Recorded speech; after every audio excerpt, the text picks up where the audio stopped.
আমরা এসেছি টিমাংদা গ্রামে এবং আজকে আমাদের জানা শিল্পীর অজানা কথা অনুষ্ঠানে আজকের যিনি অতিথি তিনি হচ্ছেন মাননীয় শ্রদ্ধেয় নগেনবাবু, নগেন পুনুরিয়ার। নমস্কার। যাকে আমরা স্থানীয় জায়গায় সাধু বাবা বলে সবাই জানে, ওরফে নগেন্দ্রনাথ মাহাতো। তো এমনি আমাদের জেলাতে তথা জেলার পার্শ্ববর্তী যে সমস্ত জায়গাতে, যেমন মনে করুন ঝাড়খণ্ড আছে, উড়িষ্যা আছে, এনাকে এক নামে এক ডাকে সবাই জানে, সাধু বাবা নগেন পুনুরিয়ার। তো তিনি আজকে আমাদের অতিথি শিল্পী। জানা শিল্পীর অজানা কথা অনুষ্ঠানে আপনাকে স্বাগত। নমস্কার। নমস্কার। তো আজকে আমরা জানবো আমাদের তার যে বাহ্যিক রূপ তা দেখে আপনারা বুঝতে পারছেন তিনি সাধু সন্ন্যাসী মানুষ, তবে বাহ্য এর বাইরে আরও যে তার পরিচয় সেটা হচ্ছে তিনি আমাদের একজন লোকসংস্কৃতির একনিষ্ঠ সাধক। আমাদের পুরুলিয়ার লোকসংস্কৃতিতে তার দীর্ঘদিন ধরে তিনি চর্চা করেছেন, লোকসংস্কৃতির জগতে তিনি বিচরণ করেন। আমাদের ঝুমুর, বাউল, ওহিরা, বাঁধনা, করম, জাওয়া, টুসু, পাতা, আমাদের যে লোকসংস্কৃতির যে সমস্ত গান রয়েছে, গীত রয়েছে, সমস্ত গীতই তিনি গান। তো ধীরে ধীরে তার পরিচয় আমরা পাবো, তার সঙ্গে তার ব্যক্তিগত কিছু বিষয় আমরা জেনে নেব আজকের এই অনুষ্ঠানে। তো বন্ধুরা, যারা আজকে আমাদের এই অনুষ্ঠানে এসেছেন আপনাদের স্বাগত। আর যারা আমাদের এই YouTube channel Manbhum folk world, যারা আমাদের এই চ্যানেলকে ভালোবাসেন তারা আমাদের চ্যানেলটি দয়া করে সাবস্ক্রাইব করবেন। আর আজকে আমরা এই নগেন বাবুর ব্যক্তিগত বিষয় তথা আমাদের লোকসংস্কৃতিতে তার যে অবদান সে সম্বন্ধে আজকে আমরা আলোচনা করার জন্য আজকে আমরা এই টিমাংদা গ্রামে এসেছি। তো আপনি জানি যে লোকসংস্কৃতির বিভিন্ন বিষয় নিয়ে আপনি চর্চা করছেন। তো এই যে চর্চা, আপনার এই চর্চা কতদিন ধরে করছেন? এই চর্চা আমার শৈশব থেকেই। আমি যখন ছোট ছিলাম তখন আমি আমার মা বাবার কাছের থেকেই একরকম শুনে শিখেছি। আমার যে দিদিমা ছিল, আমি হয়তো দাদুকে দেখিনি, দাদু অনেক দিন আগেই মারা গেছেন। তো আমি দিদিমাকে পেয়েছিলাম, যাকে আমাদের কুড়মালিতে আজি মা বলা হয়। আমি তাকে দুধুমাই বলে ডাকতাম। তো তার মুখ থেকেও আমি আমাদের এই যে ঝুমুর, আর শুধু ঝুমুর না, আমাদের যত রকমের গীত আছে। আসলে আমরা তো কথাই বলি যে প্রবাদই আছে 12 মাসে 13 পরব। হ্যাঁ, 12 মাসে 13 পরব। তাছাড়াও আরও কতগুলা নিয়ম নীতি আছে, সেখানেও আমাদের গীত আছে। যেমন আমাদের ধরুন এই বছরের প্রথম থেকে শেষ পর্যন্ত, মানে বছরের প্রথম বলতে যাকে বলা যায় কুড়মালি গণনা অনুসারে কৃষি নববর্ষ, মানে যাকে আখান যাত্রা বলা হয়। আখান যাত্রা, আখান সংক্রান্তির পর আখান যাত্রা মানে পহিলা মাঘ, মাঘ মাসের পহিলা দিনটাকে আখান দিনে বলা হয়। এবং সেই দিনটাই হচ্ছে কৃষি নববর্ষ, মানে কৃষি কাজের সূচনা সেদিন থেকেই। যে সেদিন থেকে কি না হাল পুন্না করে, কেউ হয়তো গোবর কাটে, ঘর বানাইলে ঘরের প্রথম যে ভিত কাটার কাজ শুরু করে, কেউ যদি বাঁধ শুরু করে তাহলে সে বাঁধ কাটার কাজটাও সেদিন সে শুরু করে রাখে। যারা হয়তো আমাদের সমস্ত যে উৎসব পরব রয়েছে তার সঙ্গে আপনি বলছেন যে সবটার সঙ্গে আমাদের গীতের একটা যোগ আছে, গীতের একটা যোগ আছে। আর আমাদের এই যতগুলা গীত আছে আবার যতগুলা পরব আছে, সমস্তগুলাই হচ্ছে কৃষি আধারিত, কৃষি কেন্দ্রিক। মানে কৃষির মানে ছোঁয়া মানে আছেই সব উৎসবের মধ্যে, পরবের মধ্যে, সব পরবের মধ্যেই। তো প্রথম যখন এই যে আমাদের প্রথম যে নববর্ষ, যেটাকে বলা হয়েছে আখান যাত্রা, এই বছরের শুরু, এই মাঘ মাসে আর কি যদি কেউ ঋণ নেয় তা সে ঋণ ফেরত দেওয়ার নিয়ম আছে। আর বিভিন্ন রকমের কাজ, যেমন বেঝা বিঁধা আছে, আবার কোনো কোনো গ্রামে আবার ভাও পরব হয়, কোথাও কোথাও আবার খলাই চুঁড়ি মায়ের পুজো হয়। তো সেদিন থেকে এই নববর্ষের শুরুতে মানে সারা বছরের কাজের যতগুলি কাজ আছে সমস্ত কাজকেই একরকম শুরু করে রাখে আর কি। সেই উপলক্ষে আমাদের হ্যাঁ, কিছু বছরের গান শুরুতে। গীত আছে কি সেরকম? আর সেই থেকে আমাদের বছরের শুরুতে যেমন তেমনি আমাদের সঙ্গীতেরও শুরু সেইখান থেকেই। আচ্ছা আচ্ছা। তো সেই তখন যে সঙ্গীত শুরু হয় বা গীত শুরু হয়, বিশেষ করে সঙ্গীত এবং গীত দুটো জিনিস। গীত হচ্ছে একক এবং সঙ্গীত হচ্ছে যৌথ। সঙ্গীত হচ্ছে যৌথ এবং গীত হচ্ছে একক। একা হয়তো রাস্তায় চলে যাচ্ছে, সেও হয়তো গীত বলে চলে যাচ্ছে, তার সঙ্গে কোনো বাদ্যযন্ত্র কিছু নাই, শুধু খোলামেলা খালি গলায় সে গান করে চলে যাচ্ছে। এখন হয়তো আমরা অনেক উন্নত রাস্তাঘাট পেয়েছি, এক সময় হয়তো বনে জঙ্গলের গোটাটাই ভরপুর ছিল, ওই জঙ্গলের মধ্যেই মানুষের ছিল চলার পথ, ওই ঝাড়ি পাহাড়ি পথেই মানুষ আসা যাওয়া করত। আসা যাওয়ার মানুষের তখন সেরকমভাবে কোনো যানবাহন ছিল নাই, বিশেষ করে মানুষ হাঁটি আসা যাওয়া করত। তখন সে মনের আনন্দে সে গান বলে বলে যেত। মানে সেই সময় মনে করুন যেটা বলছেন আপনি যে আমাদের যে নববর্ষ, কৃষি নববর্ষ, সেই সময়ের কোনো গান, হ্যাঁ সেই সময় গান। তো সেই সময় যে গান, তো আমাদের গান তো নয়, গীত। গীত, গান কথাটা অনেক পরে এসেছে। গান শব্দটা আমরা অনেক পরে পেয়েছি, কিন্তু তখন সেটা গীত। আর গীত, গীত আছে মানে ওখানে বুঝতে হবে কিছু একটা তেওহার আছে, পরব আছে, যাকে আমরা বলি না পরব তিহার। তো এই পরব তিহার আছেই ওই সঙ্গে। তো তখন রাস্তায় হয়তো হেঁটে চলে যাচ্ছে, এগুলো খুব পুরনো দিনের গীত। এখন এই সমস্ত গীতগুলার যে ভাবার্থ, এই সমস্ত ভাবার্থ হয়তো মানুষ অত সহজভাবে খুঁজেও পাবে না, অনেক ভাবনা চিন্তার বিষয় আছে। শুনে হয়তো কেন না তখনকার পরিবেশ আর এখনকার পরিবেশের মধ্যে পার্থক্য, জীবনযাত্রার পরিবর্তন হয়ে গেছে, চিন্তা ভাবনা চেতনার পরিবর্তন হয়েছে। এখন সেগুলা মানুষ ভাবতেও পারবে না। মানে সেই রকমের তখন যে চলে যাচ্ছে রাস্তায়, রাস্তায় যখন চলে যাচ্ছে সে হয়তো দেখা পেল, একজন রাস্তায় চলে যাচ্ছে, তো সঙ্গে হয়তো তার স্ত্রীকে হয়তো সঙ্গে নিয়ে যাচ্ছে, স্বামী স্ত্রী দুজনে তারা একসাথে পথে হাঁটিয়ে হাঁটিয়ে যাচ্ছে। ওই জঙ্গলে বা ঝাড়ি পাহাড়ি মধ্যে একজন হয়তো গরু চড়াচ্ছে, সেই গরু বাগাল দেখতে পেয়েছে যে দুইজন হাঁটিয়ে হাঁটিয়ে রাস্তায় যাচ্ছে। তখন সে হাস্য কৌতুক করে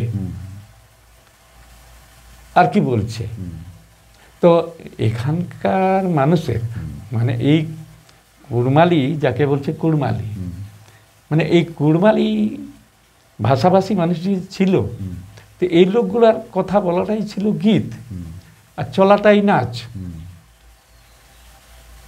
এদের ধারাটাই এইরকম। তো গরু বাগালটা জিজ্ঞাসা করছে ওই যে পথে চলে যাচ্ছে ওই স্বামী স্ত্রী দুজন, ওই তারাকে লক্ষ্য করে সরাসরি তারাকে না বলে সে গীতের মাধ্যমে সে তারাকে বলছে গীতে গীতে। তো এই গীতকে বলা হয় উধোয়া গীত। উধোয়া গীত, এই উধোয়া গীত এখন আর কারো মুখে শুনতে পাওয়া যায় না। আপনি যদি শোনান তাহলে আমরা, আমাদের দর্শকরা খুব আনন্দিত হবে আর কি, যে আপনার পুরনো দিনের গীত। হ্যাঁ, এখন এই উধোয়া গীত একেবারে একেবারে লুপ্ত। যদিও কারো কাছে আছে, সেগুলা আর কেউ কোথাও পরিবেশন করে না, গাহে নাই, এই আর কি। আপনি শোনান সেরকম কোনো। তো তাই সে গরু বাগালটাই বলছে গীতে গীতে, গীতে গীতে গরু বাগালটা করছে, ঘুটু চড়ি হাঁকো পাড়ে হো বরদ গো রখিয়া রে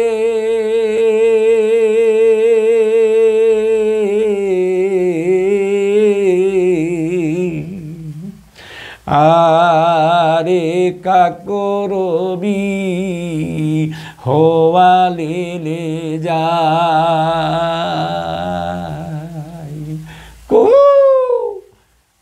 জঙ্গলের ভিতরে আছে, এই যে কুহু দিল, তার মানে ওই যে চলে যাচ্ছে, ওরা সে কথাটা শুনতে পেল। ও বলছে যে দেখ, গীতের মধ্যে কথা যে রাস্তার মধ্যে চলে যাচ্ছে স্বামী স্ত্রী, সেইটা দেখে গরুবাগাল বলছে যে দেখ কার বউ নিয়ে চলে যাচ্ছে। তখন তার কথা শুনে ওই যে স্বামী স্ত্রী দুজন চলে যাচ্ছে পথে, তখন সে বউটি তার কথাটাকে আর কি ধরে ফেলেছে, এবং সেই তার কথার জবাব তখন সে ওই গীতে গীতেই বলছে, সেই গরু বাকালটাকে বলছে, উত্তর দিচ্ছে, যখন বলছে যে কার বউ নিয়ে চলে যাচ্ছে রাস্তায়, এইভাবে বলছে, তখন সেই বউটি বলছে, আখি তর ফুটল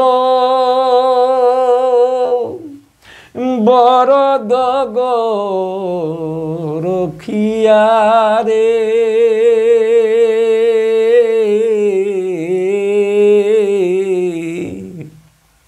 আরে আপন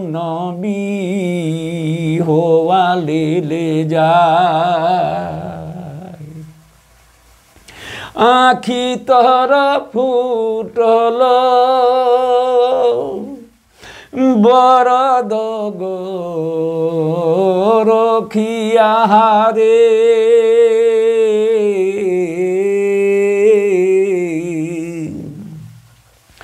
আরে আপন হওয়ালে যায়। আপন হওয়া মানে নিজের স্ত্রীকে নিয়ে যাচ্ছে। গীতে গীতে সে জবাব দিয়ে দিল যে দেখে তোর চোখগুলো ফুটে গেল, তোর সহ্য হলো নাই, লোকের বউ নিয়ে যাচ্ছে, নিজের বিবাহিত স্ত্রীকে সঙ্গে নিয়ে যাচ্ছে, দেখে তোর পোষালো নাই, তোর চোখগুলো ফুটে গেল। এইভাবে সে গীতে গীতে মানে মেয়েটি আর কি গরু বাগালকে জবাব দিয়ে দিল গীতে গীতে। তো এই ধরনের গীত। এই যে উধোয়া গীত যেটা আপনি বললেন, এটা কি ঝুমুরের মধ্যেই পড়ে? উধোয়ার থেকে তো সুর একটা ভেসে আসছে। আচ্ছা, একটা তো এটার মধ্যে তো একটা সুর, আর সুর মানেই তো সুরটাকেই তো আমাদের লোকে বলতো রেগ, আর রেগ থেকেই তো এসেছে রাগ। রাগ এগুলো অতি প্রাচীনের জিনিস। তখন ঝুমুরের হয়তো পূর্ণরূপ আসে নাই, এরকম সময়কাল, ঝুমুরের আগের জিনিস, আগের জিনিস। তখনও ঝুমুর হয়তো তখনও ঝুমুর হয়তো আসে নাই। যেমন হয়তো দেখছে যে রাস্তায় হয়তো একজন দেখছে যে আসছে,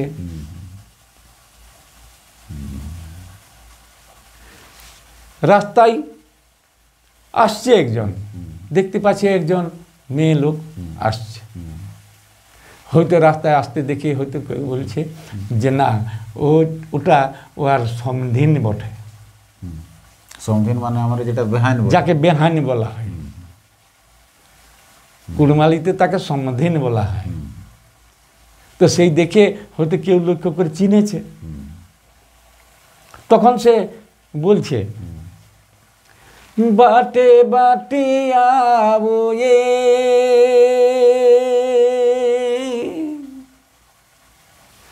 আবে রাঁধিনিয়া রে একা গুছি পাতা তড়িলে হামর ঘারে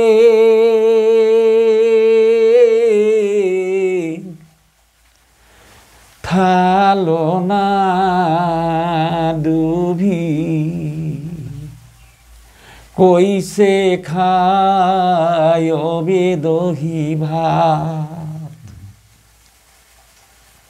এই যে গীতের কথা, যে রাস্তায় চলে আসছে তৎকালীন তখন সমাজ ব্যবস্থাও মানে এই গীতের মধ্যে ফুটে উঠছে, মানুষের জীবনশৈলী, জীবনযাত্রা, এই সমস্ত জিনিসও কিন্তু গানের মধ্যে ফুটে উঠছে। যে তখনও মানুষের অত উন্নত পরিবেশ হয়নি,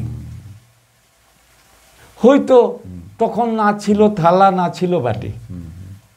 তো এই যে উধোয়া গীত, যে উধোয়া গীতগুলো বলছে রাস্তার মধ্যে চলে আসছে, যাকে আমরা বলছি পাতা, গাছের পাতা, গাছের পাতা তুলে নিয়ে আসছে, এবং সেই গাছের পাতা তুলে নিয়ে আসে ওই পাতার থেকে খলা তৈরি করে সেই খলাতেই দই ভাত খেত। তাহলে মানুষের তখনকার যে খাদ্য, মানে খাদ্য সেটাও কিন্তু গানের মধ্যে ফুটে উঠছে। মানুষের জীবন, মানে এই যে তখনকার যে সমাজ ব্যবস্থায় মানুষের যে জীবন, তখন ওই আপনার এখনকার মানুষ, আধুনিক মানুষের যেমন জীবনশৈলী, জীবনযাত্রা সেরকম তখন ছিল না, খুব সাধারণ জীবনযাত্রা। একজন হয়তো স্বামী স্ত্রীর কথা, এগুলো সব শ্রমজীবী মানুষের কথা, শ্রমজীবী মানুষের কথা, কৃষি প্রধান শ্রমজীবী মানুষের, শ্রমজীবী মানুষ। একজন হয়তো স্বামী হয়তো জঙ্গলে যাচ্ছে, তখন মানুষের জীবিকা ছিল মানে বনজ আর কি চাষবাস, কৃষি, অনিজ যাকে বলা হয়তো অনিজ আর বনিজ। অনিজ কথাটার মানে হচ্ছে চাষ, অনিজ বলতে অন্ন উৎপাদন, আর বনিজ কথাটার মানে হচ্ছে যে বনের সম্পদ। বনিজ কথাটা এখানে কোনো ব্যবসা বাণিজ্য নয়, মানে এমনি তো বাংলা তো এখন চলে যে বনজ সম্পদ, বনজ সম্পদ মানে বন থেকে জাত যে সম্পদ। এই বনে যে বিভিন্ন রকম ফুল ফল, শিকড় বাকড়, হ্যাঁ, পাওয়া যেত, এমনকি মধু পর্যন্ত পাওয়া যেত, এখনো পাওয়া যায়। তো এই যে উধোয়া গীত, এই উধোয়া গীতের আপনার কাছে সংগ্রহ, মানে এগুলো আপনি পেলেন কোথা থেকে? এগুলা তখন আমরা দু একজন গাইতো, তাদের মুখ থেকে আমরা শুনেছি। আমার দিদিমা বলতো, আমার যে দুধুমাই, আমার দুধুমাই বলতো, আরো ওনার বয়সী যারা ছিল তখন তারা এইগুলা বলতো, সেই শুনে শিখেছি। আচ্ছা, উধোয়া হয়তো আপনি বলছেন যে উধোয়াটাই পরবর্তী। আর এই যে উধোয়া, যখনই উধোয়া গীতটা ওই বৎসরের যে শুরু, মানে আখান, ওই আখান থেকে যে শুরু হলো এই রোহন পর্যন্ত এই গীত, উধোয়া গীত চলতো, গাহা হতো। রোহন পর্যন্ত এই গীত গাহা হতো। এরপরে যখন এই আখানের পরে আসছে, যখন আমাদের আর কি আরো আগাই চলে আসছে যখন, হ্যাঁ, তখন দেখা যায় যে এই মাঘ মাস, আমরা বলছি শুরু হয়েছে আখান, মাঘ মাস। তো মাঘ মাসে এক কথায় আমাদের একটা প্রচলিত লোককথা আছে যে ঘর বর মাঘে কর। নতুন সম্বন্ধ, হ্যাঁ, নতুন সম্বন্ধ বিহাঘর, আর ঘর মানে আপনার ঘর তৈরি করা, মানে শুভ মাস এটা, এই মাঘ মাসটা। তো এই মাঘ মাসেই বিশেষ করে আমরা আর কি এই মাঘ মাসের মধ্যে কোনো বৎসর আর কি পাওয়া যায়, মানে যাকে বলা যায় আর কি এই বুড়া বাবার বিহা, গাজন যেটা নাকি, না, গাজনটা বুড়া বাবার বিহা, ওটাকে পাঁজিয়ে লিখেছে শিব চতুর্দশী। আচ্ছা, শিবের বিহা, ওইটা মাঘ মাসে, গাজনটা তো চৈত্র মাসে, ওটা চৈত্র মাসে। তো শিবের বিহা মানে বুড়া বাবার বিহা। এই বুড়া বাবার বিহা না হলে কুড়মালি আধারে যারা কুড়মালি আর কি এই কালচারকে মানে তারা বিহাঘর করে নাই। এই শিবের বিহা না পার হওয়া পর্যন্ত বেটা বিটির বিহা দেয় নাই। এখনও সে নিয়ম অনেকে পালন করে। তবে যারা দায়ে পড়েছে, দায়ে পড়ে অনেক সময় হয়তো সেই নিয়মটাকে লঙ্ঘন করে, সেই তখন আসছে আর কি, তখন আমাদের এই জনমানুষের মধ্যে ফুটে উঠছে ওই বিহাগীত। বিহাগীত যদিও এখন আমাদের মানে কি বলা চলে, বিশেষ কিছু সম্প্রদায়ের মধ্যে বিহাগীতটা এখনো কিছু কিছু আছে, কিছু আছে। তা নাহলে আপনার বিহাগীতটা এখন নাই বললেই চলে। এখনকার ছেলে মেয়ে যারা কলেজ স্কুলে পড়ে তারা কেউই তেমন বিহাগীতে না, বিহাগীত জানছেই নেই। যদি আপনি শোনান এই বিহাগীত মানে পুরখেনি বিহাগীত, পুরখেনি বিহাগীত। মনে করুন কথাকার বর কথাকার কন্যা কেউ জানে না, চিনেও নাই, এটা একেবারে অজানা কার সঙ্গে কার বিহা হবে। মানে বোর কনের মানে তখন তো আর গোটাটাই ছিল তখন অ্যারেঞ্জ ম্যারেজ। এখন যেমন হচ্ছে যে নিজে নিজেকে চেনাশানো, সেরকম ব্যাপারটা তখন তো ছিলই না। তো ওই যে ঝাড়ি জঙ্গল পথের মধ্যে লোক রাস্তায় চলে যাচ্ছে, পথে যেতে যেতে হতে পাশে একটি গ্রাম, গ্রামের পাশে নদী। তখন মানুষ ওই জলকে লক্ষ্য করেই বসবাস করত। পানীয় জল তখন মানুষ এখন নদীমাতৃক নদীতে ওই বালি চূড়ায় নদীর কাছাকাছি ঘর বাড়ি তৈরি করত, ওই যাকে আমরা ডাড়ি বলি বা চুয়া বলি, হ্যাঁ, সেই বালি চূড়ায় জল ঝিটিয়ে ঝিটিয়ে পরিষ্কার জল তারা ওই হাঁড়ি গোড়া কলসিতে ভরিয়ে নিয়ে আসে পানীয় জল ব্যবহার করত। তখন তো এরকম কোনো সেরকম ফিল্টার কিছু ছিল না। তো সেই দুটি মেয়ে ওই নদীর বালিচূড়ায় ওই চুয়া কুড়ে আর ঝিঁটে ঝিঁটে জল হচ্ছে, পথে লোক রাস্তায় চলে যাচ্ছে। মেয়েগুলাকে দেখেই ওই যদিও তাদের জল পিপাসা নাই লেগেছিল, মেয়েগুলাকে দেখে ওই জল খাবার লছনা করে চলে গেল ওদের কাছে। যাই ওরাকে জল খুঁজল, ওরাও জল দিল, জল খাইল। ওইটুকু সময়ের মধ্যে তাদের আলাপন হইল। ওরাকে সুবিধা আছে, তোরা কার ঘরের বটিস, তোদের কি নাম, কোথা মামা ঘর, তোরা কোথায় থাকিস, কত রকম কথা। এই যখন দেখলো ওই মেয়েগুলাকে লক্ষ্য করে, হয়তো পথতি লোকগুলা যখন চলে যাচ্ছে, তখন তারা গল্প করছে, এরে ওই মেয়েটির সঙ্গে ওই অমুক লোকের ছেলেটার সঙ্গে যদি ওরাকে জড় করে দেওয়া হয়, মানে বিহা যদি নিয়ে দেওয়া হয়, তাহলে ওরা একেবারে মানিক জড়ের মতন মানানো হবে, মানে খুব ভালো মানাবে, মানে নজরে পড়ে গেল। এরপরে ওদের তো পরিচয় নিয়ে নিয়েছে, এরপরে তখন সেটা ধীরে ধীরে কি করে একটা বিহাঘর হবে, হ্যাঁ, সেইটাকে তখন সমাজের দিকে নিয়ে আসছে। তো সেই যে জল ভরা হাঁড়ি কলসিতে, ওইটাকে কেন্দ্র করেই আমাদের মেয়েরা সেগুলাকে গীত তৈরি করেছে, বিহা গীত। তো সেই বিহা গীতে গীতে বলছে, ছোট মোটো চোয়া পাতাল খিলল পনিয়া,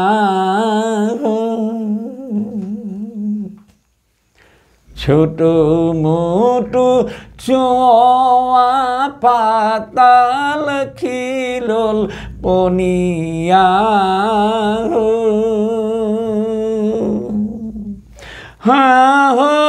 গরি সামরি দুয় পনি হরি রাজা বেটাই পানি মাগে রাজা বেটাই পানি মাগে হো।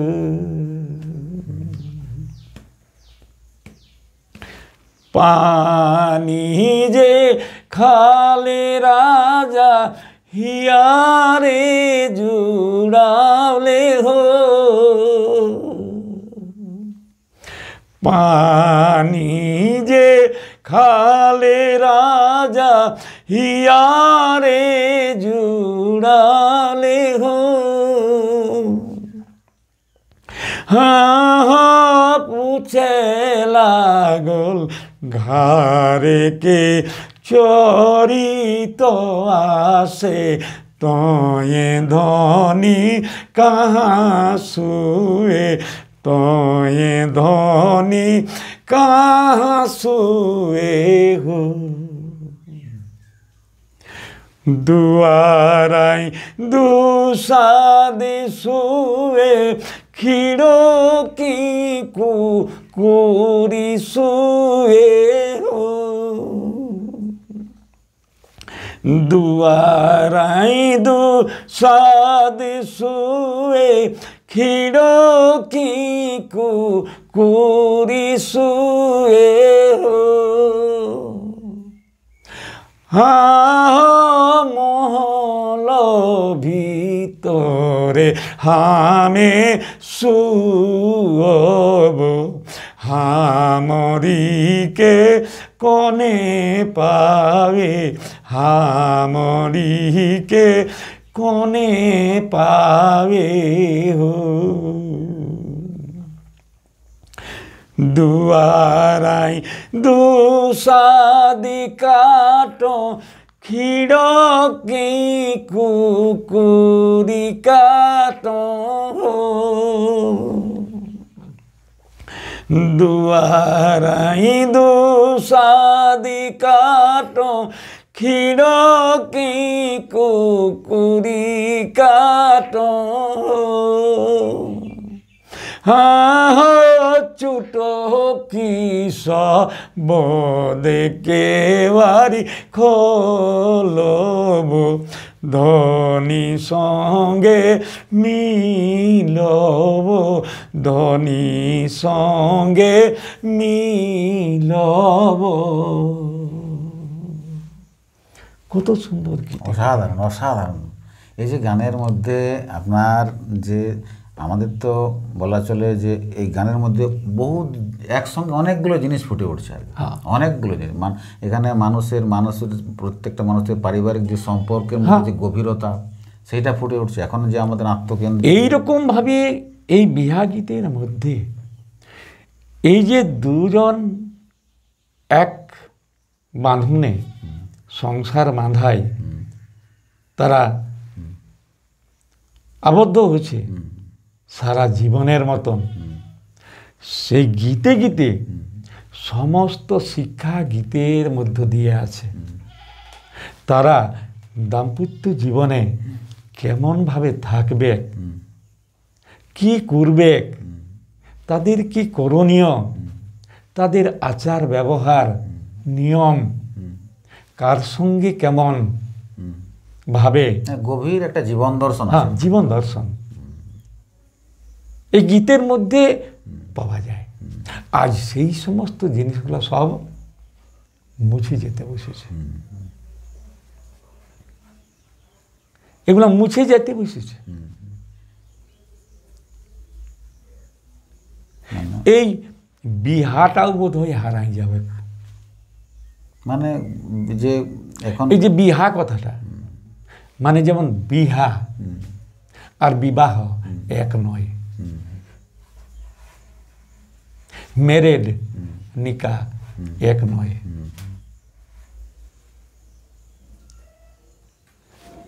তো দেখে মনে হচ্ছে যে এই বিহাটাও বোধহয় লুপ্ত হয়ে যাবে।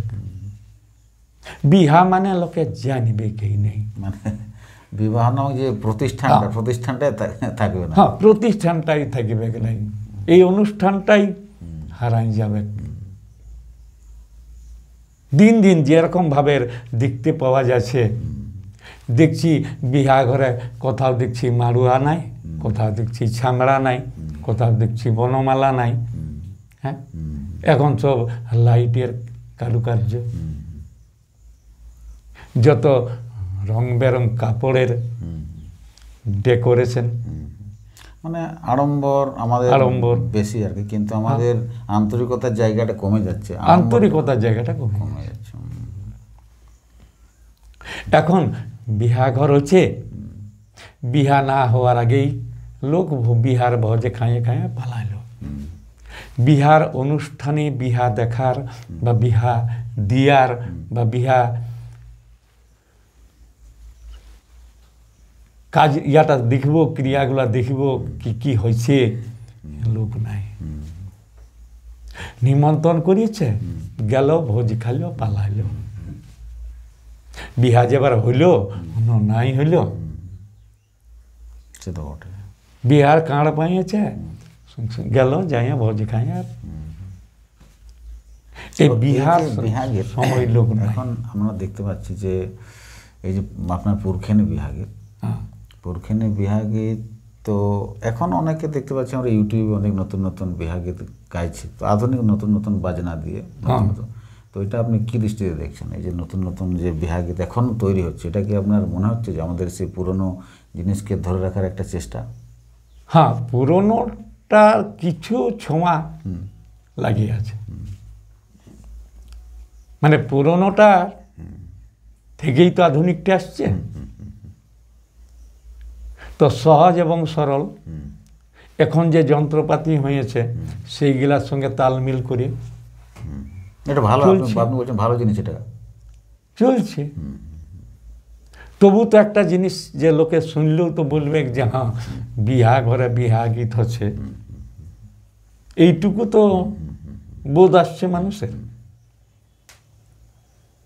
যারা করছে তারাকে আমি বলবো, হ্যাঁ তারাকে আমি ধন্যবাদ জানাই, সেই আর কি, মানে তারা যেন আরো ভালোভাবে যেন করে। এবং আমাদের যে পুরানো যে সমস্ত গানগুলো সেইগুলো তারা আধুনিকভাবে করুক, কিন্তু সেগুলো যেন থাকে আর কি, এই করতে করতেই তাদের করার যে একটা প্রবণতা সেটা আবার জাগিয়ে উঠবে। এই জন্যে যারা করছে তারাকে আমি অশেষ ধন্যবাদ জানাই, যে হ্যাঁ যেগুলা করছে সেগুলো খুব ভালো করছে। কেন, তবু তো তারা চেষ্টা করছে ধরে রাখার। ওই করতে করতেই মানে একবার তো ভালোটা হয় না, করতে করতে ভালোটা ফুটে উঠবে আপনা আপনি। তো সেগুলোই আমি সহমত, যারা করছে আমি তাদের সহমত। এই গানগুলো সংকলন হওয়া দরকার, দরকার আছে।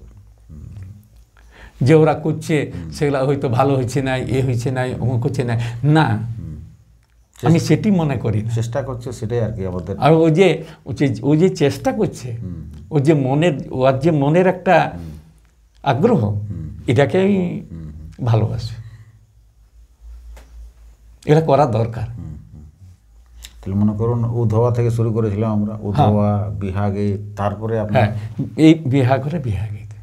এবারে মাঘ মাস যখনই চলে এলো, মাঘ মাস যেন ধরুন শেষ হতে চলেছে, মাঘ মাস শেষ হতে চলেছে, এই মাঘ মাস যখন শেষ হতে চলেছে তখন আমরা সেইটাকে বলি, এক সময়কালটাকে তখন বলা হয় মধু মাস, ফাল্গুন চৈত্র।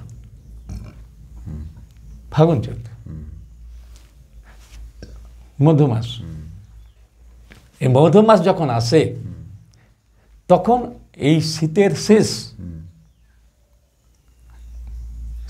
শেষ বসন্তের আগমন, শীতের শেষ বসন্তের আগমন, এই যে সময়টা এটাকে বলা হয় মধু মাস। নাতিশীতোষ্ণ সময়, না অতি শীত না অতি উষ্ণ। এই সময়টা শরীর স্বাস্থ্যের জন্য খুবই আরামদায়ক, ভালো।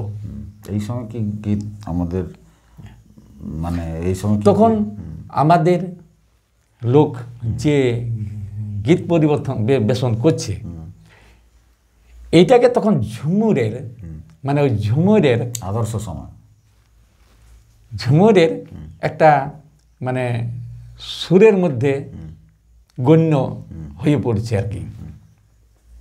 তখন সেটাকে বলো মধুমাশা ঝুমুর। ও, ঝুমুরেরও একটা ভাগ আছে, মধুমাশা ঝুমুর। মধুমাশা ঝুমুর। এই মধুমাশা ঝুমুর প্রকৃতির রূপকে দেখে বিভিন্ন পর্যায়ের আছে, তবে প্রকৃতির পরিবেশকে লক্ষ্য করে গানগুলো লেখা হয়। হ্যাঁ, যেমন কোনো একটা গান যদি আপনার এই মুহূর্তে যদি যন্ত্র সহকারে যেমন করছে, হ্যাঁ, তো ঠিক আছে, যন্ত্র সহকারে বলবো, আমি পরে বলবো। মানে আমাদের নগেনবাবু তিনি একাধিক যন্ত্র তিনি বাজাতে জানেন। তার মধ্যে যেমন মাদল আছে, যেমন দোতারা আছে, একতারা আছে। মাদলটা দেন আমার দিকে। তো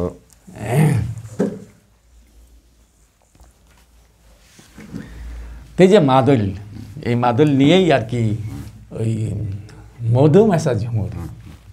খুব ভালো।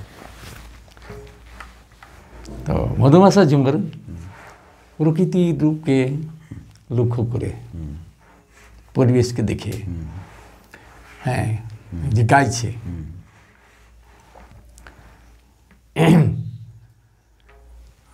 আবলো মধুমাস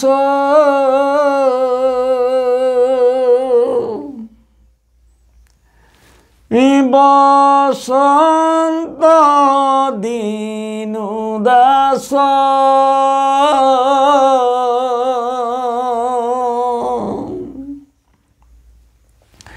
আউলো মধুমাস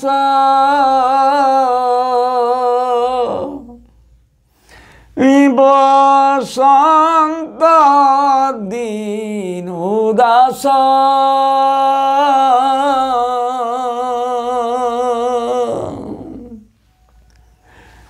নানাবিধ কুসুমেকা রসে গো মন মধুমাসে পিয়া পরদেশে গো মন মধুমাসে অহরে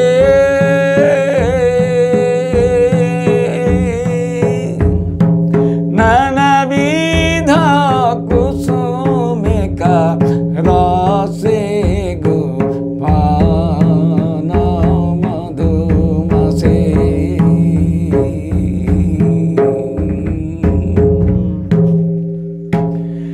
নানাবিধ কুসুমেকা রসে গো মন মধুমাসে পিয়া পরদেশে গো মন মধুমাসে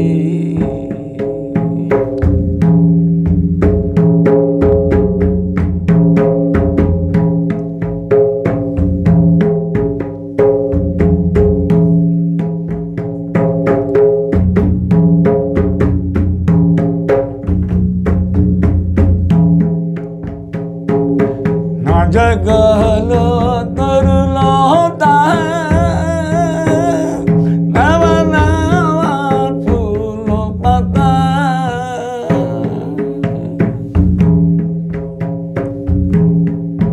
না জগলো তরুল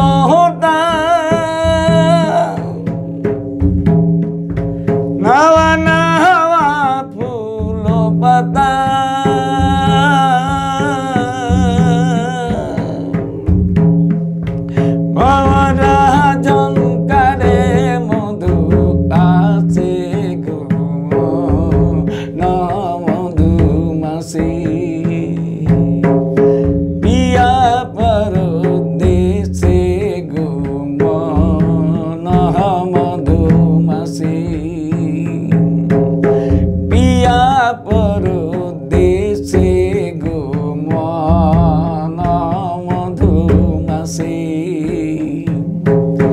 অহনে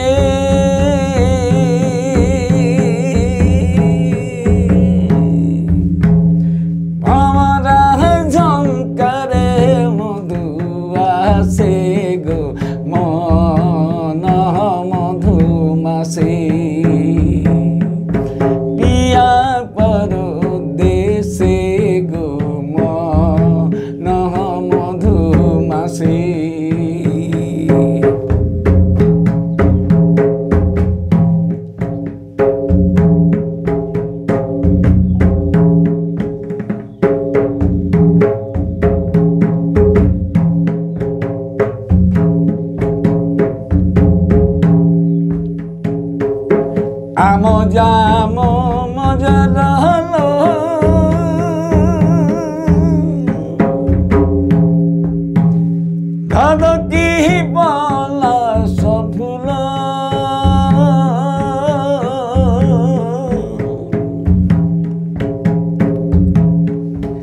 আম জাম মজর হলো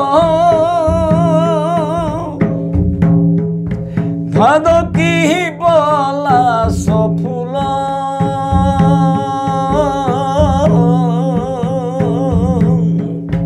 ফুলে ভরি ভরি গেলা রসে গো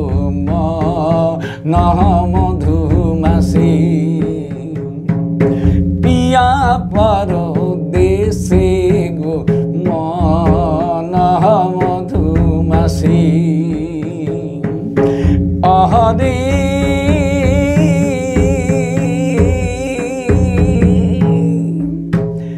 ভমরা ঝঙ্কারে মধু আসে গো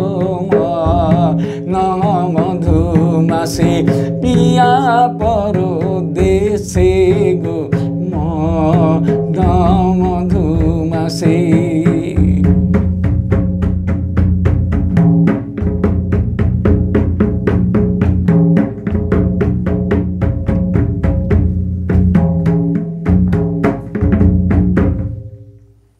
এইরকম এরকম বিরহ খুবই মনের আর কি গভীরে, খুবই আর কি ভাবধারাটাও খুবই গভীরে। গানের কথা তেমনি আপনার সুর, এই পরিবেশকে লক্ষ্য করে, প্রকৃতিকে দেখে তার মনের কথা সে ব্যক্ত করছে। এবারে এই যে এই মধুমাস, যখন মধুমাস পার হয়ে গেল, এই সঙ্গে আবার আরও একটি ঝুমুরের সুর ভাসে উঠে, যাকে বলা হয় চৈতালি ঝুমুর। চৈতালি ঝুমুর, চৈত মাস, চৈত মাস। বিশেষ করে এই চৈতালি ঝুমুর, চৈতালি সুর দেখিবেন ওই যে বুড়া বাবার যে গাজন পরব, যাকে বলে চলক পূজা, সেই ভক্তা পরবে, ভক্তাদের মুখে হইতে এই সুর ছিল, এখন হয়তো সেগুলা আর কি হারাই যাচ্ছে। এই সমস্ত জিনিসগুলো সব হারাতেই বসেছে আর কি। তো যখন হারাই যাচ্ছে, তো তবু যেগুলা আমি শুনেছি, যেগুলা পেয়েছি, সেগুলা হয়তো আমি পরিবেশন করছি। এগুলো আমার দেখা শুনেই শিখেছি। এগুলো আমি কারো কাছ থেকে পাইনি, আমি জনমানুষের মুখ থেকেই সংগ্রহ করেছি আর কি। ব্যক্তিগতভাবে কারো কাছ থেকে আমি পাইনি। না, এগুলো তো আপনার তো প্রচলিত জিনিস, বংশ পরম্পরা এগুলো আসছে। তো এই যে বল, এই বল হয়তো মাদলে বলতে পারবে নাই। আচ্ছা আচ্ছা, চৈতালি বল কেমন না, চৈতালি সুর যেটা, সেই সুরটাকে আমরা বলি নাটুয়ার সুর, নাটুয়া নাচের সুর, নাটুয়া নাচের সুর। যে নাটুয়া নাচ যদি দেখেছেন, আচ্ছা, নাটুয়াকে আবার ভালো কথাই বলা হয় পাইকা, পাইকা নাচ, পাইকা নাচ। তো সেই তখন সেই সুরগুলা মানে আর কি ভাসে উঠে। সে সুর হচ্ছে তেল মাখা মাখি, হলদি মাখা মাখি, তেল মাখা মাখি, হলদি মাখা মাখি, চৈত পরবটা ফুরাই গেলে গো গঙ্গাধর, মানে গঙ্গাধর বলতেছি বুড়া বাবা। চৈত পরবটা ফুরাই গেলে গো গঙ্গাধর, এহে দেখা দেখি, চৈত পরবটা ফুরাই গেলে গো গঙ্গাধর, এহে দেখা দেখি। এই জীবনে এই দেখা দেখি হতে হতে যেমন চৈত পরবটা ফুরাই গেল, জীবনের যে কতটা ক্ষণস্থায়ী মানুষের, এই দেখা দেখি হয়তো এটাই শেষ দেখা। এই দেখা দেখি হতে হতে কে যে কোন দিন আমরা মরে যাব। দারুণ জীবন, এখন আছি তখন নাই। কত সুন্দর, কত সুন্দর সেটা নাটক নাচে। গিনে গীতা কেটে গিনে জেনে, কেটে গিনে জেনে, গিনে জেনে গিনে জেনে, কেটে গীতা গিনে রে কেটে গিনে জেনে, মানে নাটক খুব ইয়ার মতো আর কি ঘুরছে। তো এটা ঢাক যদি হয়, ঢাক এবং ধমসা, তাহলে এই বোলগুলা খুব ভালো, মানে সব জনতে দিতে পারবে না। ওই ঢাক আর ধমসা মানে ওই মানে নাগারা বিশেষ বিশেষ গীতে বিশেষ বিশেষ যন্ত্রের মানে দরকার আছে। দরকার আছে আর কি। তো এটা হচ্ছে চৈতালি সুর। এই চৈতালি সুর যখন পার হয়ে যাচ্ছে, চৈতালি গীতের সুর যখন পার হয়ে আসছে, এইবারে আসছে যে আমাদের রোহন পরব। এই রোহনে চাষারা আর কি নতুন বীজ ফেলবে, চাষের জন্য ধান ফেলাবে মাঠে, বীজ পুণ্যা করবে। তো সেই সময় রোহনের সময় এক গীত ছিল, রোহন গীত। সেই গীতগুলা এখন আর নাই, ওগুলা হারাই যেতে বসেছে। ওই গীতগুলাকে বলা হয়তো কবি। আচ্ছা, যে বীরভূম মৈত্রী যে কবি গান, সেইটা না, সেই কবি গান নয়। আচ্ছা আচ্ছা, এই কবি গীত এই রোহনের থেকে শুরু হতো। তখন রোহন খেলা হতো, এমনকি ধুলা মাখে খেলতো, রোহন ধুলা মাখত, ঢোল ধামসা বাজায় রোহন খেলা হতো। আজ রোহন খেলাটা সেটা একেবারে প্রায় লুপ্ত হয়ে গেছে, এখন আর রোহন খেলা নাই। সেই তখন যে গীত বলতো, সেই গীতগুলোকে বলা হয়তো কবি কবি। হ্যাঁ, সে কবি গীত কত সুন্দর জীবন দর্শন, ওর মধ্যে কত সুন্দর সেই যা দেখতো মানুষ, ওই সেইটাই, ওই তো যেটা বলতো ওই মুখের কথাটাই গীত আর চলাটাই নাচ, তাৎক্ষণিকভাবে তৈরি। দেখলো একটি মেয়েকে দেখে বলছে, একটি মেয়েকে দেখে বলছে, শারদা সাধে বেটিল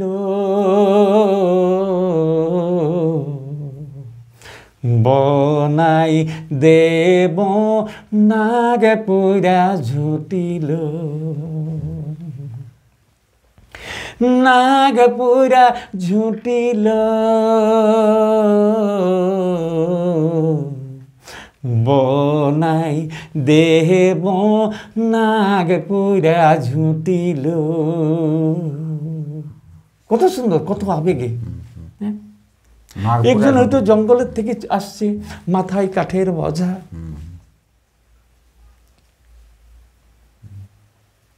রাস্তায় চলে আসছে,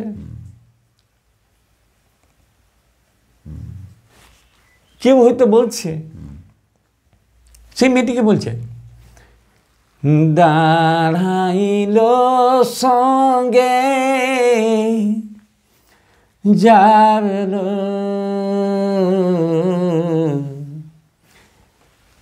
এখিলি পান বাটি সারি খাবল। কেমন ভাবে, কত ভালোবাসা আবেগের কথা বলছে। এক খিলি পান বাটি সারি খাবো, আমরা সবাই মিলে ভাগ করে খাবো এক খিলি পান। এক খিলি পান মানে আপনার এখনকার যে আত্মকেন্দ্রিক মানুষের যে চিন্তা ভাবনা, সেই জায়গায় এই চিন্তা ভাবনার কত উদার। হ্যাঁ, সে তার দুঃখের কথা বলছে, দেখিলে মোর দুঃখ দশালো ভক্তি গাথে মুড়ে কাঠ বোঝালো। গর্ভবতী আছে কিন্তু মাথায় কাঠের বোঝা আছে, কাঠের বোঝা, তাকে কষ্ট করতে হয়েছে, তাহলে তার জীবিকা চলবে। জীবন সংগ্রামের কথা, জীবন সংগ্রামের কথা। এই সমস্ত গীতগুলা আজ একেবারে নাই, খুঁজে পাওয়া যাচ্ছে নাই, এগুলা প্রায় লুপ্ত। এইবারে যখন এই গীত চলছে, ধান লাগাই লাগাই বলতো, মানে আপনার রোপা মাস, রোপা মাস, ধান লাগা মানে রোহিণের থেকে শুরু হয়ে গেল, ধান লাগা শুরু হইলো, বীজ হতে লাগলো, ধান লাগা যখন শুরু হয়ে গেল, ধান লাগা যখন শুরু হইলো, তখন সে ধান লাগাই লাগাই বলছে, তখন আবার রপা গীত, তখন রপা গীত, ধান রপা গীত। কোনো বাদ্যযন্ত্র নাই। ওই হাতে যে ধানের চারাগুলো আছে, ওই যে ধান লাগাচ্ছে, এই যে একটা ধান লাগা যে ওর একটা ছন্দ, এইটাই তার বাজনা বা তাল। একজনে হয়তো বলছে, তার সঙ্গে যারা আছে ওই সঙ্গে সঙ্গে দোহার করছে, এইভাবে গীত বলছে। এগুলো কি ঝুমুর? যে আপনার এটা রপা গীত। রপা গীতটা ঝুমুরের মধ্যে পড়ছে না? না, একে রপা গীত, প্রপার রপা গীত, ওই ধান লাগার জন্যেই রপা গীত। এই রপা গীত প্রায় এখন আর নাই বললেই চলে। কত সুন্দর ডুঙ্গরিকা ধারে ধারে কোনে আবে ধীরে ধীরে সখী রে, মই কহ মরে আজায়াবে রে সখী রে, মই কহ মরে আজায়াবে রে, আজাকে মই পানি দেবে, আজাকে মই পিঠা দেবে সখী রে, আজাক সঙ্গে কহব বিপত্তি রে। ওই ঝমঝম জল পড়ছে, এই মেঘের গুড়গুড়ি হয়েছে তার বাজনা, বাতাসের সনসনিনি হয়েছে তার সুরের ধারা। কত সুন্দর। চিহড় পাতার ঘং আছে ঢাকা, আর ধান লাগাচ্ছে। মানে এই যে কাজ করার মধ্যে যে আপনার পরিশ্রম, সেই পরিশ্রমটাও লাঘব হয়ে যাচ্ছে গীতের মধ্যে, গীতের মধ্য দিয়ে। আমরা এইখানে আরেকটা জিনিস হয়তো মাঝখানে আমরা ছাড়িয়ে এসেছি, যেটাকে বলা হয়তো সারুল পরব। আচ্ছা, এখন সারুল পরবটা হয়তো কোনো কোনো গ্রামে হয়েছে তো হয়েছে, নাই তো নাই। সারুল পরব না হলে নতুন পাতায় খাদ্য নাই। আচ্ছা, শাল পাতা ব্যবহার করতো নাই। এই সারুল পরব, এই সারুল পরবের সময়ও সারুল নাচ, সারুল গীত ছিল। ঢোল ধামসা বাজাই, একসাথে দাঁড়ি ধরে নাচে আনন্দ সহকারে আর কি আখড়া মাত হয়ে যেত। সেই সারুল গীত, সারুল গীতেরও ছন্দ নিজস্ব ধারা। যেমন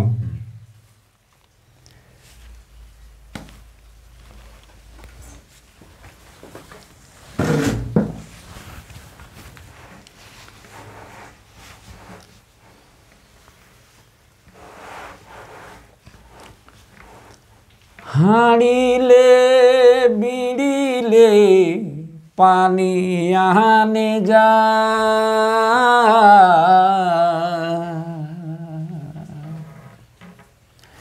হাঁড়িলে বিড়িলে পানি আনে যা,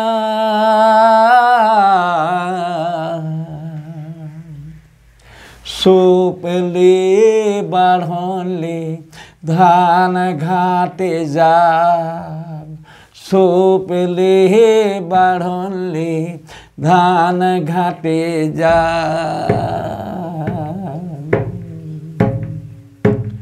হাঁড়িলে বিড়িলে পানি আনে যা,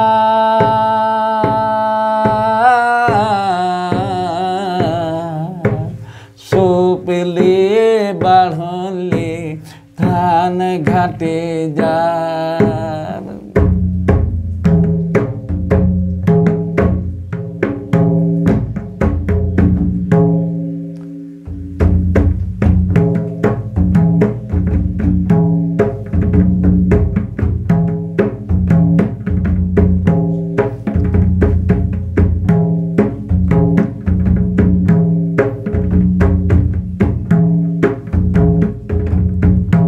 একসঙ্গে আর কি নাচ, সারুল নাচ, দলবদ্ধ সারুল নাচ। আর যখন আমাদের এই রোহন যখন শেষ হয়ে যাচ্ছে, ধান লাগা যখন আমাদের শেষ হয়ে যাচ্ছে, তখন আসছে আমাদের মনসা পরব। মনসা পরব যখন আসছে তখন মনের আশা পূরণের জন্য মনসা পরব। চাষা যে চাষ করেছে, সেই চাষ করে যে আশা নিয়ে চাষ করেছে, সেই আশাটা যেন তার পূর্ণ হয়, এই জন্য দেবী দেবতাকে আবাহন করছে। এখানে ভূমিকা যেটা সেটা থাকছে মনসার ভূমিকাটা হয়েছে অগ্রাধিকার। আচ্ছা, এই যে আপনার মনসা বলতে যেটা আপনার আমাদের মঙ্গল কাব্যে পায় যে মনসা মঙ্গল, সেই মনসার এই মনসা কি এক? না, ওই মনসা আলাদা। যেটা সাপের দেবী বলা হচ্ছে সেই মনসা? ও মনসা আলাদা। আচ্ছা। আর এই মনের আশা মনসা এটা আলাদা। চাষা যে চাষ করেছে, এই আশাটা তার যেন পূর্ণ হয়, তাই সে দেবী দেবতাকে আবাহন করছে। তো এই মনের আশাটা কে পূরণ করতে পারবে? কার ক্ষমতা আছে? একমাত্র জল। এই জন্যে বাড়ি পূজা করে। বাড়ি পূজা, যে তুমি না হলে আমাদের এই যে এত পরিশ্রম করিয়ে আমরা চাষ করলাম, এটা তুমি ভিন্ন অন্য কেহ এই ফল এইখানে দিতে মনসা পারবে পূজা না। মানে আপনার বাড়ি পূজা। বাড়ি পূজা, বাড়ি পূজা। তখন সেই দেবী দেবতাকে আবাহন করছে। আর এই দেবী দেবতাকে আবাহন করতে যাই এমন হতো শরীরের মধ্যে ভরণ হয়ে যেত, আত্মহারা হয়ে যেত, নিজেকে ভুলে যেত। তার শরীরে দেবদেবীর ভরণ হইত এবং তার মুখ থেকে দৈববাণী কথা শোনা যেত। নিজের ভালো মন্দ সমস্ত খুঁজে দিত, আমরা যেন ভালোই থাকি। তার জন্য তখন আবাহন করতো দেবী দেবতাকে। ওটাকে জাঁত, ওইটাই জাঁত। এইটাই জাঁত ছিল। মানে ওই এখন মনসা মঙ্গলের সঙ্গে এই জাঁতের কোনো যোগ নাই। এখন ওইটা মনসা মঙ্গল আলাদা, আর জাঁত ছিল আলাদা। যখন শুরু করছে, জাঁত বললেই লোকের ঝুঁপান লেগে যাবে, যাকে বলে চেটিকা বা চেটিয়া ঝুঁপা, ভরণ এসে যাবে এমন জিনিস। যেমন গীতে ওই গীতগুলো বলতো, ঢোল ধামসা ঢাক ঢোল নাগাড়া সমস্ত যন্ত্রপাতি করতাল ইত্যাদি সানাই টানাই সবই থাকতো।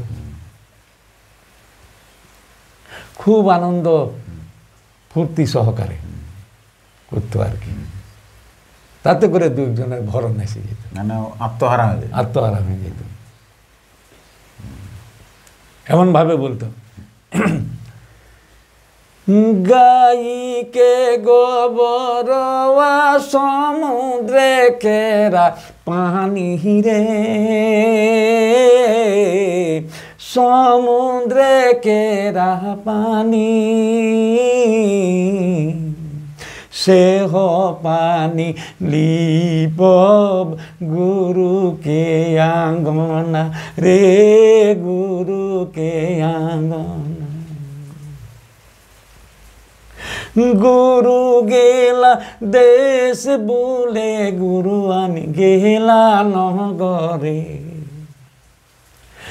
গুরু গেলা দেশ বলে, গুরু আনি গেলা নগরে। গুরু আনে আরু আচার, গুরু আনে সিঝারে, গুরু আনে সিঝা। गुरु के रियान गाई तुलसी के चावरा, कौन कौन देवता आवे रे, कौन कौन देवता आवे। যখন হবে মহামায় তখন চামর ডোলে রে, তখন চামর ডোলে। এইরকম সমস্ত দেবমণ্ডলটাকেই আবাহন করতো, প্রতিটি দেবদেবীর নাম করে করে। তাতে করে আপনা আপনি ভরণ হয়ে যেত, ঝুঁপার লেগে যেত, সে আত্মহারা হয়ে যেত। আজ এই সমস্ত জিনিস আর দেখতে পাওয়া যায় না। আর এই মনসা যখন পার হয়ে গেল, তখন এসে গেল যাওয়া করম পরব। এই যাওয়া করম পরব বিশেষ করে আগত পিঢ়িকে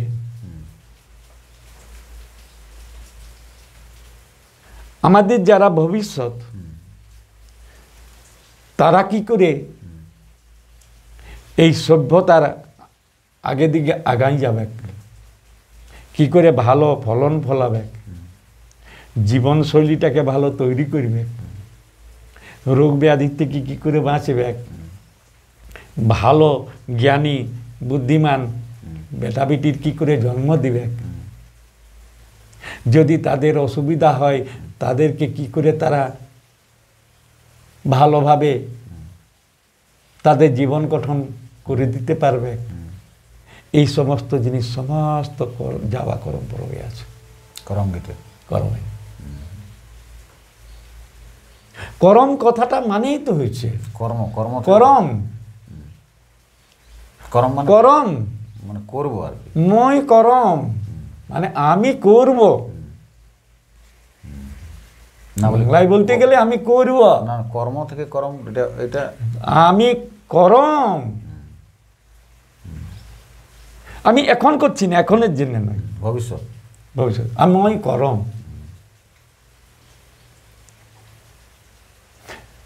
একটা ছেলে মাস্টার হয়ে লেখাপড়া করে না লেখাপড়া শিখে মাস্টার হয়? আগে লেখাপড়া তারপরে মাস্টার হয়। তো যখন কোনো স্কুল কলেজ ইউনিভার্সিটি ছিলই নেই, তখন মানুষের শিক্ষার প্রতিষ্ঠান ছিল এই করম আখড়া। এই করম আখড়ায় কি করে এক বীজের থেকে বহু বীজ পাওয়া যাবে তার জন্য চারা যাওয়া, তার প্রশিক্ষণ।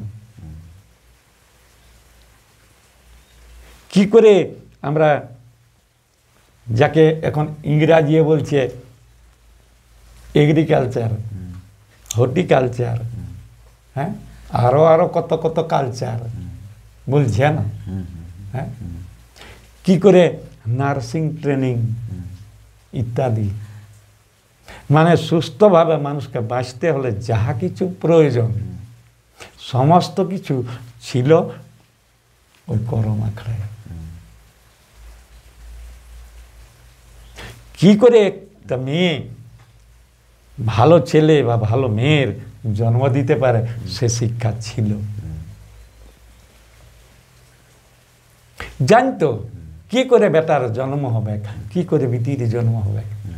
আজও পর্যন্ত কোনো মেয়ের মুখ থেকে শুনতে পাওয়া যায় নাই তারা যে করম পরব করে তখন কাকুরের বেটা করে। জিজ্ঞাসা করে দেখবেন এখনো কোনো মেয়ে বলে নাই যে কাকুরে আমার বিটি বটে বলে। যাকেই জিজ্ঞাসা করবেন সেই এক কথাই বলবে কাকুর বেটা। কেন কথাটা বলে? তাহলে ওর ভিতরে কি জিনিস লুকানো আছে, কেমন শিক্ষা লুকানো আছে, আজ সেই জায়গায় এখনো বিজ্ঞান পৌঁছিতে পারে নাই। যে ইচ্ছা করে কারো একটা বেটা করে দিতে পারবে আর ইচ্ছা করে ভালো একটা মেয়ে করে দিতে পারবে, এখনো সেই জায়গায় বিজ্ঞান পৌঁছাতে পারে নাই। কিন্তু এই কুড়মালি সংস্কৃতি পরিষ্কার সেখানে আছে। বেটা পরব এবং বিটি পরব। বেটা পরব বলতেই করম পরব, আর বিটি পরব মানে এই করম পরবটাকে যখন ওই দিক থেকে ঘুরাই বলবেন তখনই বিটি পরব। কর ম বেটা পরব, ম কর মানে বিটি পরব, মকর মানে টুসু, টুসু মকরই টুসু পাতায়।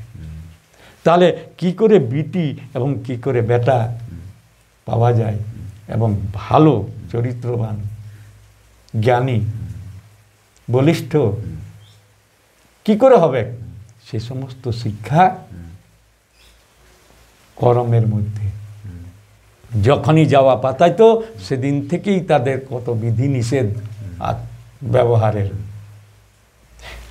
নুন নিজের হাতে উঠাই খাওয়া মানা, শাক খাইতে মানা, পুরা জিনিস খাইতে মানা, দই খাইতে মানা, নিজের হাতে দুতুন টুঙ্গিতে মানা, কারো সঙ্গে ঝগড়া করতে মানা, হ্যাঁ, এইরকম 11 রকম বিধি নিষেধ। শুদ্ধাচারের মধ্যে দিয়ে নিজেকে তৈরি করা।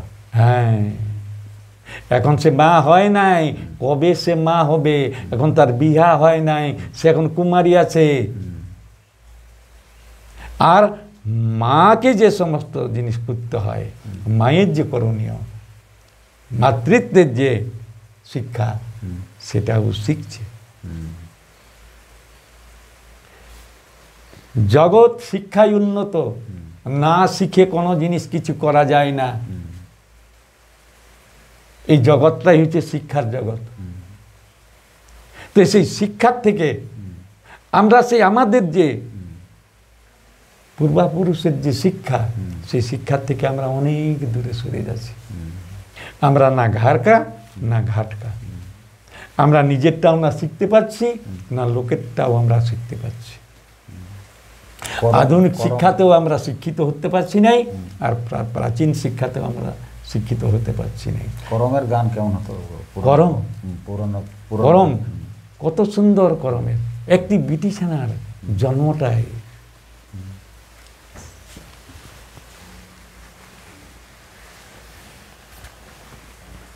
যাওয়ার গীতের মধ্যে বলছে,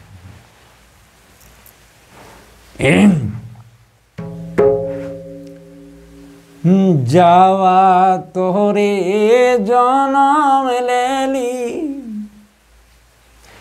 মালিনী বেটিয়া। প্রজন্মকে ধরে রাখার জন্যই একটি মেয়ের জন্ম। তো সেই প্রজন্মকে কি করে ধরে রাখবে? সে তো জানবে, শিখবে, তবে না আপনা আপনি কিছু হয়, মন গড়া কিছু হয় না। তাই সে গীতে গীতে সেই কথাই, যাওয়া তোরে জনম লেলি মালিনী বেটিয়া, ও রে ডালা লয়ে, ডালা লয়ে ফুলা লড়ে যায়, ও রে ডালা লয়ে, ডালা লয়ে ফুলা লড়ে যায়, যাওয়া তহরে জনমি লেলি মালিনী বেটিয়া, ও রে ডালা লয়ে, ডালা লয়ে ফুলা লড়ে যায়, ও রে ডালা লয়ে, ডালা লয়ে ফুলা লড়ে যায়,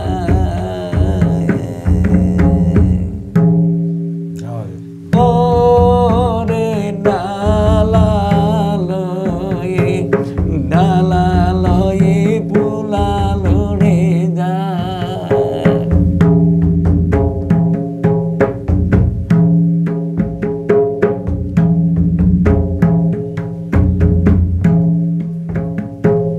লড়িয়ে বিছিয়ে মালিনী হেলি সমতুল দয়া, ও রে গাতে লাগুন, গাতে লাগুন ফুলে কেরিহারি, ও রে গাতে লাগুন, গাতে লাগুন ফুলে কেরিহারি,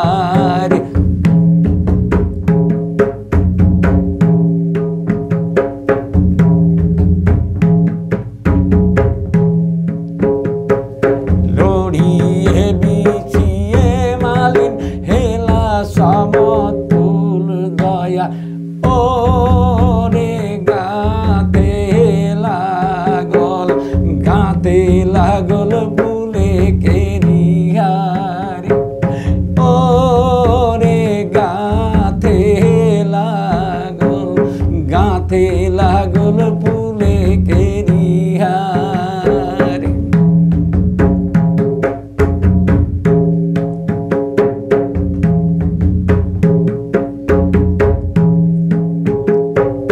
সংকট গলিয়ায় ঘরোয়া দৌড়াই দিলা ওরে চিতি গেলা ফুলে কেরিয়ার। ওরে চিতি গেলা ফুলে কেরিয়ার।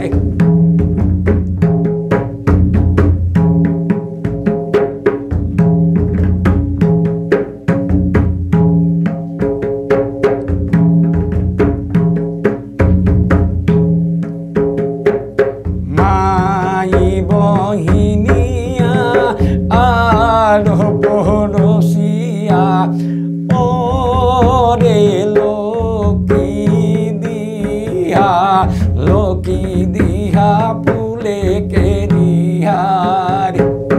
ওরে লোকি দিহা ফুলে কেরিহার।